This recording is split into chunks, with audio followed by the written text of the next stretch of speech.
ইয়াৰ বাৰু চুলিখিনি হৈ হৈ এদাই হ'ল। এইটো মোৰ ককাই, ইয়াৰ চুলিখিনি হৈছে। বৰ ভিতৰত এটা আছে মোৰ ভাই, সিও টপা। আৰু যোৰহাটত এটা আছে, আকৌ সিও টপাই। টপা বোলে মোৰ ভাই ককাই তিনিটাই টপা। এহেঁতি তিনিটাই লগ খালে হৈ যায় শোৱা মোৱা। গতিকেলৈ এহেঁতৰকেইটাক মই এতিয়া ক'লৈ চিকিৎসা কৰিবলৈ নিওঁ? ইটোৱে সিটোক দেখিলে হাঁহে, সিটোৱে ইটোক দেখিলে হাঁহে। মই আকৌ এই কথাটো সকলোকে কোৱা নাই দেই, মোৰ ভাতৃ প্ৰতিম শহুৰৰ ভাই ককাইকেইটাকহে কৈছোঁ। অঁ, এহেঁতৰকেইটাক লৈ এখন নাটকে কৰিব লাগিব। অঁ, হ'ব ভাই, তই মোক নাটকৰ পাৰ্ট এটা এইবাৰ দে।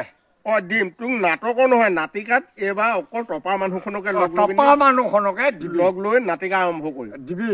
অঁ, তই নাচিব পাৰিবি জানো? নাচ অকণমান, নাচোন।